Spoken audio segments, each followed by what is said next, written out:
Hi guys. Hello. This time I thought I was going to talk a bit more about how I experience feeling fake towards other people. Yeah. I know. I have to be careful because if not I'm going to get a lot of flack for the state as well as for the title. But sometimes I talk with people about social interactions and social conventions and stuff like that. Certainly right now with my wedding coming up, only 2 more weeks, and I've been sick since 1 or 2 weeks. Yay! As you notice, um, also my voice is it's finally getting a bit better, but there are a lot of pollen in the air right now, and I have allergic asthma, so it's not really full-blown asthma, but it gets triggered by, for example, these pollen and stuff like dust, and it can be a bit hard because it doesn't settle. It's not like hay fever; it doesn't settle here, but it's more this area. So coughing and stuff like that. Very unproductive and tiresome. But hey, better now than in 2 weeks. So I hope. Okay, so feeling fake or acting fake. First of all, let me clarify that I don't particularly mean that in this case, I'm speaking merely for myself.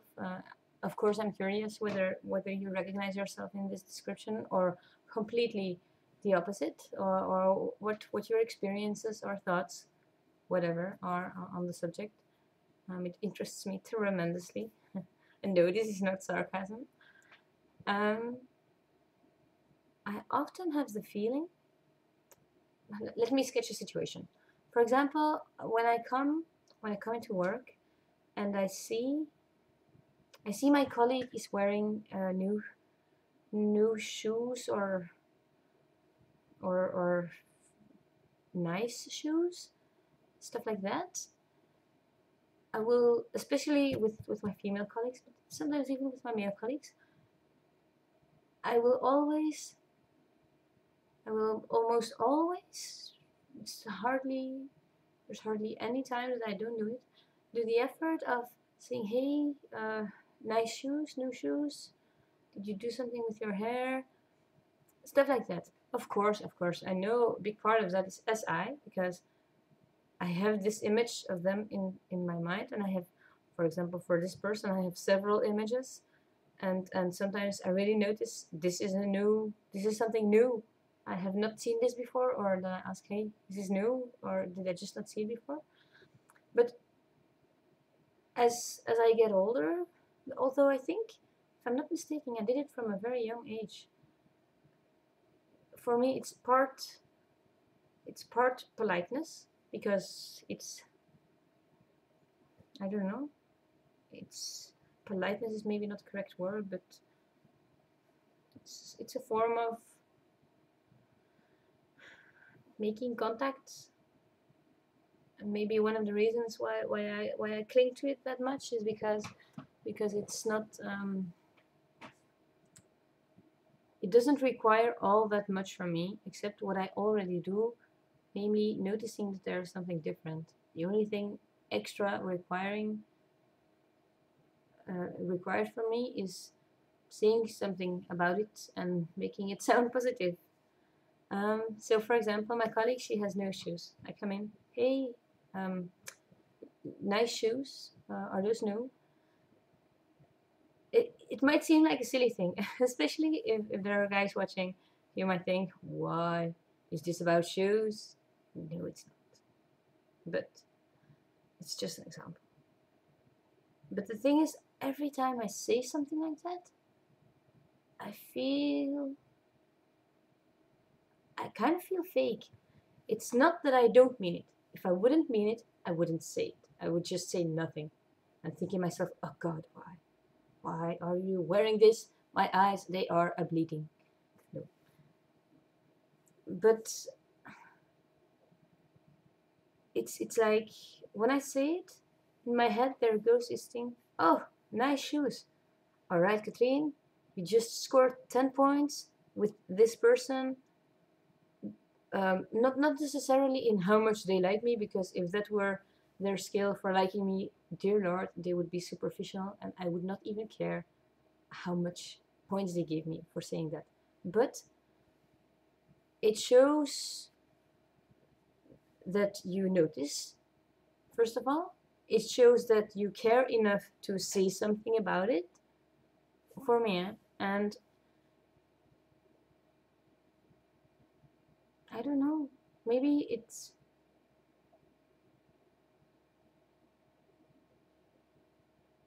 maybe they just see it as something nice. Maybe they probably, most of the people just don't, oh nice, it's nice of you to notice. But every time I do it, it feels like I'm going off this list in my head.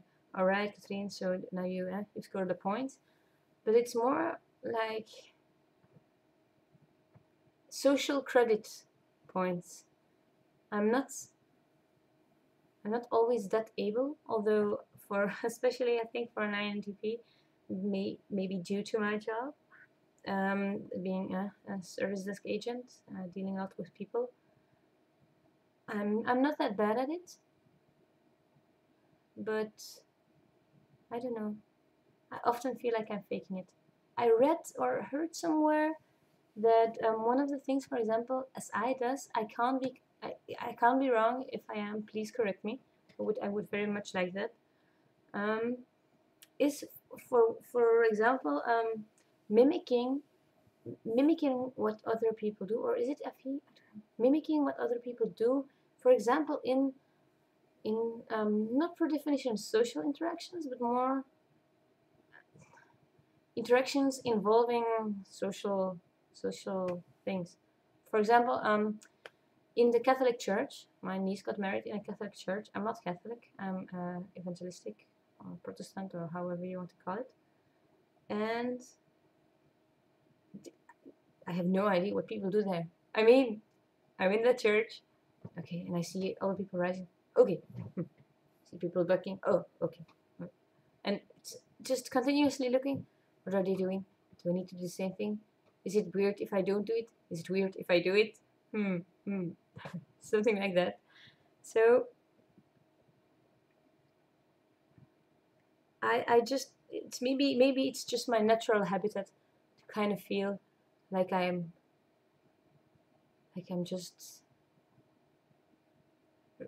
doing what other people do, and then I don't mean listening to music or stuff like that. I don't mean the important things, but just, social niceties and all that. It's also partly because I just got politeness rammed up my just rammed down on me when I was younger. I don't mind that. I thank my mother for it. It doesn't cost me anything, and it gets credit with other people so easily. I don't mean that in a negative way, as if they were that shallow or superficial, but more, I don't know. It's a form of respect, I think. Of course, there are gradations. For example, the social conventions, I don't particularly mind them. I sometimes even go look them up, or if it's with people or situations I find important enough, I will most certainly adhere to them. But that stops where I have the feeling that I'm really forced to do things I don't want to do. And I don't mean I don't like to do, but just things that I feel I really shouldn't be doing. It's sometimes, and sometimes of course it's right on the edge. I'm getting married, as you know by now, and I really asked my boyfriend, okay, so we have to be at the table with my mother-in-law and my parents and all that. It's not that I don't like them. I love them. I mean, I adore these people, just as my parents, of course. But it's just, yes, because social convention. But But why? Why does it do that? This has no point. I mean, this has no sentimental value. The father-daughter dance and stuff like that, these things I can understand perfectly. This is sentimental value. But the table together, why? If there are people with whom you have been at dinner tables the most in your entire life, it's probably your family. So hey, I know, I have a good idea. On your wedding day, the one day super special to you, and you're going to remember the rest of your life, why not let's just do the exact same thing as what we always do? I don't know. It seems a bit odd to me. It's not that I don't want to sit with them, but I don't like the fact that I need to, because that's the way it's supposed to be, you know? And then, again, sorry, I'm feeling fake. When I say these things to, for example, my colleague, I never have the feeling I'm just saying it to be nice, which I kind of find odd, because I genuinely hope, maybe, that sometimes I just do that to be nice, to, I don't know. No, but every time, even right now, when I'm saying this, every time I say it to be nice, in my head it goes, but it's a good way to build social ties, to gain some credit with people. It just keeps popping up. I don't know. And then of course there is the so polite I am actually insulting you to the ground, but either A, you are too stupid to notice, B, you don't care, or C, you don't care. It's mostly one of these two, three. It's too stupid to notice. Okay, that's not kind. Okay, probably not. It's most often true. It's not really stupid. I mean, it's just not picking up on stuff. These verbal cues I'm giving you. I think a lot of people are very attuned to body language. More so than me. But on the other hand, where I am not attuned to body language, not really. I can read situations very well. I can feel there's something off with the vibe. Let's call it that. Such a vague term. The vibe in this room, but I can't, purely from a physical standpoint. I won't often be. It won't often be clear to me. But when people start talking, it's maybe because for myself, nuance is very, very important. At that moment, I often realize, this is what's going on. This person is feeling this way, and at that point, TI kicks in, and it should be FE. Sometimes it's FE, but it's often TI, because TI starts. Okay, so he feels like this because she did that. Then da da da da da da da da da da is the logical conclusion. I'm sure there are people out there going, I have been there, I have done that, in their head. I don't know. I lost my train of thought. Oh yeah, politeness to insult people. Just a quick and fun remark. I don't know if you've ever done it. It's kind of, I don't know, if you can pull it off, if you can do it properly and eloquently. I think, especially for example in internet forums, it can be one mighty weapon against ignorant people. And sometimes I just love antagonizing them with that. For example, I've a couple of months ago I had a discussion. It was about semantics, the typical thing, and I'm quite certain a lot of, at least INTPs, but I think other, maybe even NTs will agree with me on that. Semantics are important. whoever said semantics aren't important is a stupid asshole that has no idea what he's talking about and probably does not have sufficient sufficient knowledge of any language whatsoever, because semantics is important as fuck. If you say I don't want to go, or if you say I don't care to go, there are a lot of people. I'm sorry, I'm doing it in English. It's a bit harder because, well, I'm not. It's not my mother tongue, but I will try. A lot of people will. For a lot of people, these two remarks will be mostly the same, but I think there's a big difference. And if you can't get these nuances right, how are we supposed to communicate properly with you when nuance, certainly in language, is that important to us? When I'm here and I'm thinking and I'm just looking for the exact right word to describe what I'm thinking, how I'm feeling. And on the other hand, there's always this, for example, when you're talking to someone, and sometimes it's a lack of vocabulary, it's a lack of, I don't know, grasping the language or being able to synthesize, because I don't know all the words, but of course not. But if you know enough words, you can extrapolate the proper meaning, and afterwards you can go and check, but it's more often right than wrong if you do it properly. But if you don't have that, then you have here this very nuanced conversation, and on the other hand you have this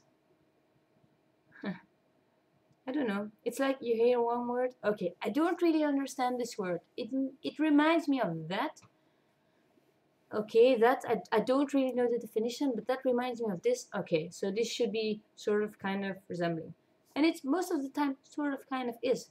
And if you do this with one word, it can already have a big impact, but it's something. But if you do it with basically all the very nuanced word in the sentence or in the conversation or whatever, this person is going to say something. This person is going to understand a completely different story. And I don't know.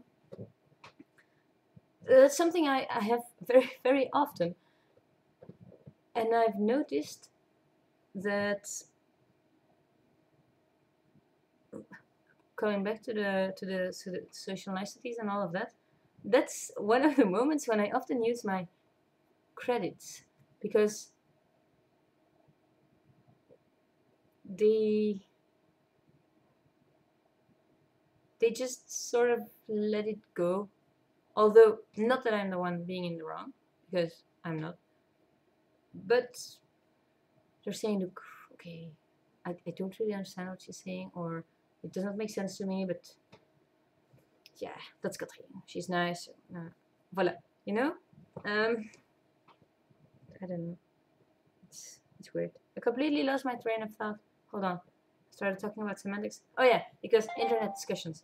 So I had this discussion with somebody, and after a while it was a fun discussion. I mean, I went on Wikipedia, I looked up facts to state my retorts and all of that. Yes, we do, that's the way we do it. And it was fun, but for me, I mean, it was finished because he was starting to you could say it 1,000 times, and of course now that I'm taping myself, I don't remember the word. He was doing an ad hominem attack. I don't know if you know it. It's basically when you start, it's not even attacking the person, it's more it's kind of attacking the message person based on previous things said in the discussion, or not even in the discussion, previous things stated, but that not have particularly proven correct. So at that moment you're no longer concerned with proving points and facts and stuff like that. You're just going to rehash old stuff and put it on me personally. I don't know if you know the quote from Margaret Thatcher. I'm glad, or I'm exuberant when they start making when they start attacking my person, because it means that they have no single political argument left. That's kind of it. And at that point, then the fun starts for me, because I could do the same. Huh? I could start like that, and oh yeah, that says more about you than about me. But hey, no, no, no. But I mean, come on, that's just childish. A more fun and better way to do this is, I am very sorry you feel this way. It must be hard sometimes being you. I hope you enjoyed our little conversation. I know I have. And if I could put a little smiley with a bobbing head, nodding in agreement next to it, I would do it. It's fantastic. And the angrier they get, the politer you become. Thank you. That's lovely.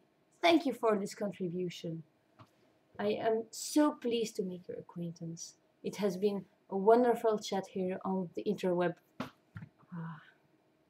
On that note, voilà, it was a very NE-ish conversation.